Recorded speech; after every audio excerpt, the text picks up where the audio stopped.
Hallelujah, hallelujah,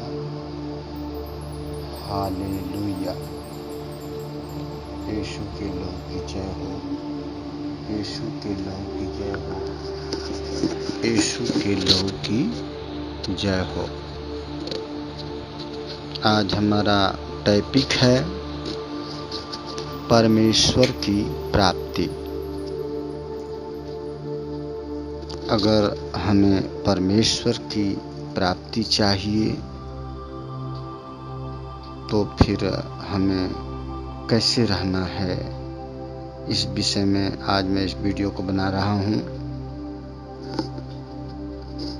देखिए, अनुभव की हुई चीज़ मैं आज बता रहा हूँ कि आप वास्तव में अगर परमेश्वर को पूरी रीति से चाहते हैं और परमेश्वर को अपने साथ या अपने आप को परमेश्वर के साथ रखना चाहते हैं और उस महिमावंत की महिमा को पूरी रीति से जानना चाहते हैं,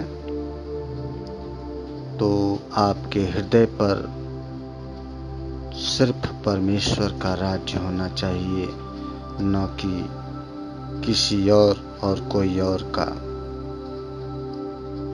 आप अपने अंदर परमेश्वर को लाएंगे, रास्ते चलेंगे, ट्रेन में रहेंगे, सोए रहेंगे, घर में रहेंगे, कुछ काम करते रहेंगे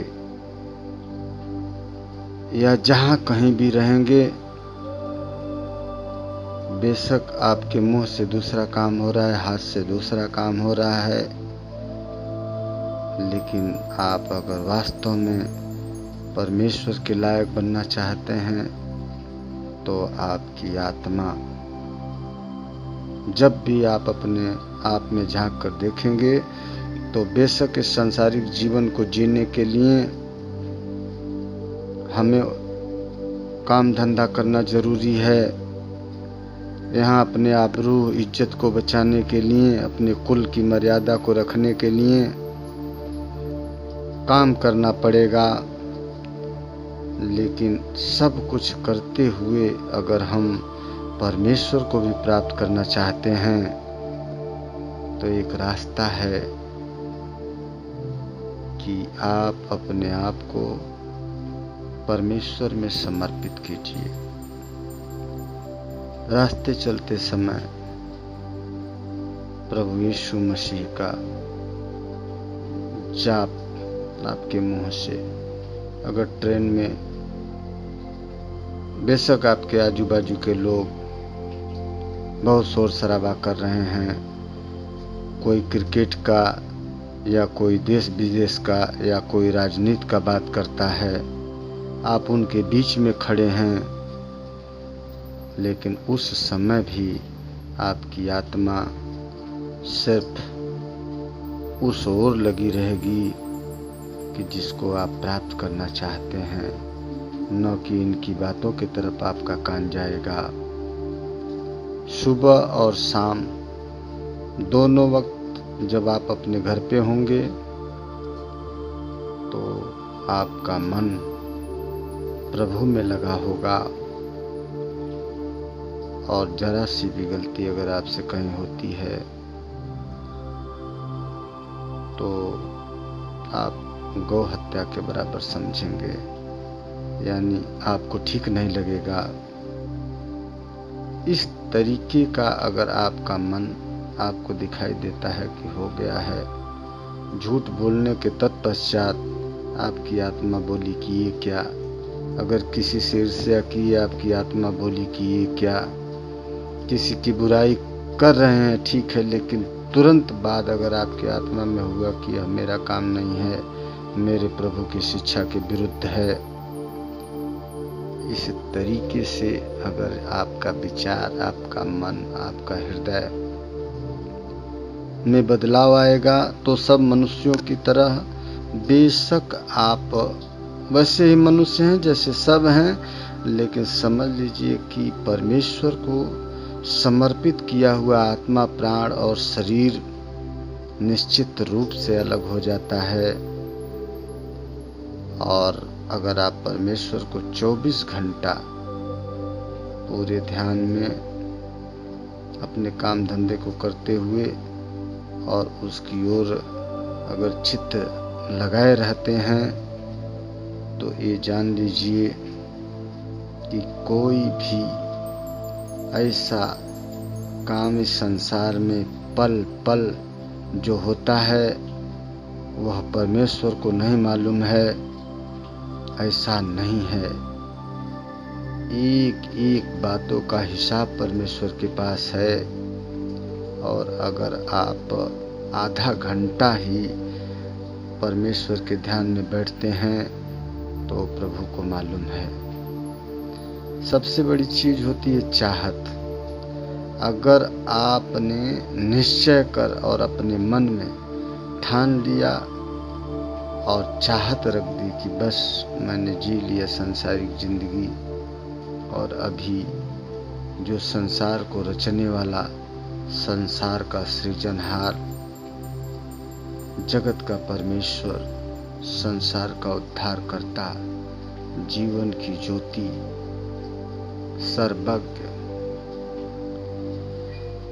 परमेश्वर है, और आपने माना कि इस संसार को सृजने वाले परमेश्वर के हाथों से मैं भी सृजा गया हूं,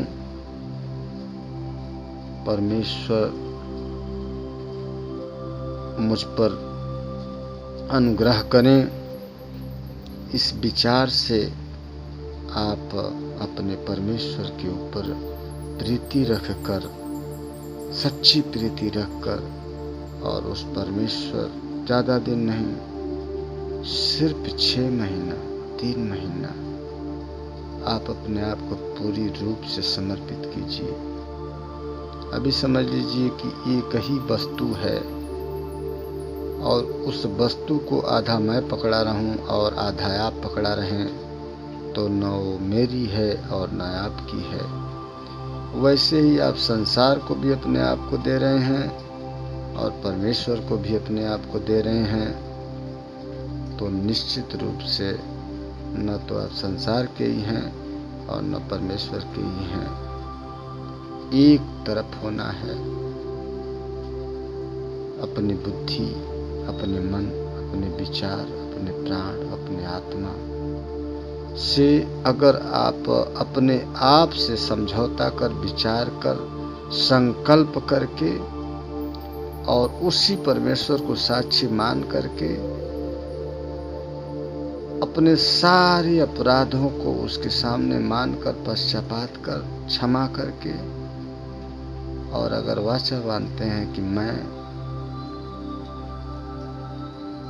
अब तेरे हाथों में हाथ दे दिया है, मैं पीछे मुड़कर नहीं देखूंगा, मेरी जितनी सारी बुरी लतें थी उन लतों को ही परमेश्वर मैं पीछे करता हूं और तुझे अपने आगे, तो मेरा पिता है, और हे पिता मैं तेरे अनुग्रह और प्रेम में जीवन जीना चाहता हूं। और वास्तव का प्रेम आपका जैसे पिता के साथ होता है वैसा उस पिता के साथ हो गया। उसकी डर अपने अंदर आ गई कि नहीं नहीं, मेरा पिता मुझे देख रहा है, मैं ये नहीं करूँगा, मेरा पिता मुझे समझ रहा है कि मेरे मन में क्या बुराइयां चल रही हैं, नहीं नहीं मैं बुरा नहीं सोचूंगा। इस प्रकार का अगर भय आपके मन में होने लगे तो आप जान लीजिए कि आप परमेश्वर से प्रेम करने लगे हैं। और अगर ऐसा प्रेम अगर आपके अंदर से बरसेगा तो मैं कहता हूँ कि समझ लीजिए कि आपको परमेश्वर की प्राप्ति हो चुकी है। और सिधाई और खराई को मन को लिए हुए, परमेश्वर ने ऐसा नहीं कहा है कि जग को छोड़ दो, परमेश्वर ने कहा है कि जग से भी प्रेम करना है, क्योंकि परमेश्वर का बनाया हुआ ये जग है। और जब तक हमें इस जग में रहना है झगड़ा करने को नहीं प्रभु बोला है, बुराई करने को नहीं प्रभु बोला है, ईर्ष्या करने को नहीं बोला है, क्रोध करने को नहीं बोला, गाली देने को नहीं बोला। ये सब बाइबल में कहीं नहीं लिखा हुआ है। लेकिन ये लिखा हुआ है कि संसार से प्रेम करो, अपने पड़ोसी से प्रेम करो, जो गाली देता है उसको आशीष दो। तो आपको संसार में रहना है। जो भी संसार के हमारे भाई बहन हैं, ऐसा नहीं कि आप संत बनकर एक तरफ बैठ जाइए और बस परमेश्वर परमेश्वर करिए। नहीं, हमें अपने भाई बहन, यीशु मसीह जब आए थे तो संसार में थे और वो हमारे उद्धारकर्ता मुक्तिदाता प्रभु हैं। उनके जीवन से आइए हम सीखते हैं कि वह लोगों के साथ भी रहते थे, प्रवचन देते थे, 12 चेलों के साथ में हमेशा रहते थे, उन सबसे प्रेम करते थे। लेकिन बाइबल हमें दर्शाती है कि संसार से प्रेम करते हुए इस संसार से 100 गुना, लाखों करोड़ों गुना ज्यादा प्रेम उनको अपने पिता से था। बस यही जीवन तो सत्य का जीवन है कि यहाँ भी हमें प्रेम से रहना है, लेकिन यहाँ के जितने सारे बाउंडर बंधे हुए हैं उस बाउंडर में से बाहर निकलकर और अपने आप को ये भी सोचना है कि सारे बाउंडरों से बड़ा हमारा पिता है। और अपने आप को उस समय अकेला महसूस कीजिए कि मैं उसका बच्चा हूँ। और अगर पापा या पिता या डैडी कहते हुए आप अपने पिता के पीछे पीछे दौड़ना शुरू करेंगे तो वह दया का सागर बाइबल कहती है, करुणा का सागर बाइबल कहती है। वह करुणा निधान ऐसी कठोर नहीं है कि आपकी तरफ वह मुड़कर नहीं देखेंगे, या ये सब बातें झूठ है कि हम इसके चक्कर में पड़ते हैं। नहीं, वह तो करुणा निधान इस संसार में अपनी आंखें बिछाए हुए और देख रहा है कि बच्चे तो हमारे सभी हैं, लेकिन कौन बच्चा ऐसा है जो मुझे समझ पाता है, मेरे बताए हुए मार्ग को समझ पाता है और मेरे पीछे पीछे आता है। नहीं हो पाता है इंसान से।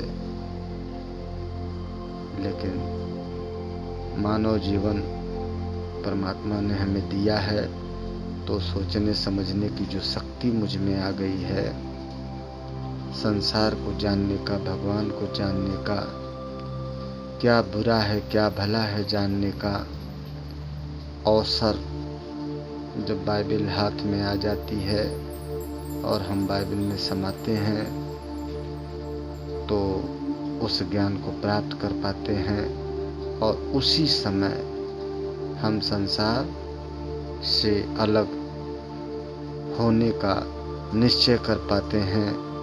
नहीं तो बाकी अगर वचन हमारे कानों में न पड़े, और वचन बाइबल में है, यानी बाइबल अपने अंदर अगर न आए तो शायद हम अपनी जिंदगी जीकर चले जाएंगे, लेकिन परमेश्वर को प्राप्त करने का अवसर हमें कभी न मिलेगा। तो हे मेरे भाइयों, जो परमेश्वर के इच्छुक हैं, परमेश्वर से प्रेम करते हैं और जानते हैं कि यह संसार पानी का बुलबुला है, यहाँ कुछ नहीं है, वह अपने उस पिता को अपना पिता समझ लें और उसके बच्चे बन जाएं। और पिता के राज्य में अगर आप आ गए हैं तो पिता के राज्य के अनुसार, उनकी विधियों के अनुसार, उनके बताए हुए मार्गों के अनुसार हमें जीना भी पड़ेगा।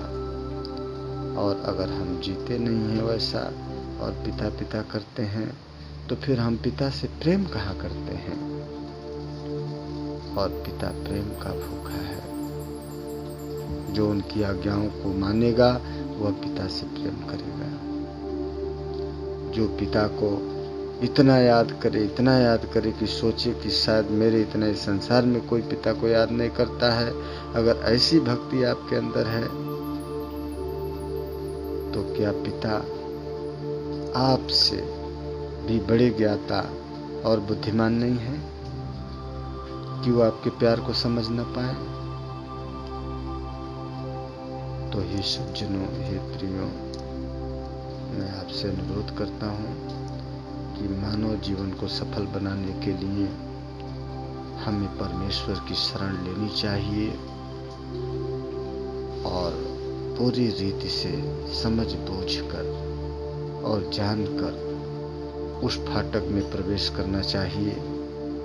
और उस फाटक में प्रवेश करने के बाद न कि सांसारिक विधियों को बल्कि समस्त स्वर्ग और पृथ्वी के राजधिराज सर्वशक्तिमान प्रभु परमेश्वर के बताए हुए मार्गों पर चलने का इच्छुक बनना चाहिए। उसी में हमारे जीवन का अस्तित्व है, महत्व है। मानव जीवन का तात्पर्य परमेश्वर को समझ लेना। अगर हम परमेश्वर को समझ लेते हैं तो हम जैसा महान कोई नहीं। जय यीशु, जय परमेश्वर।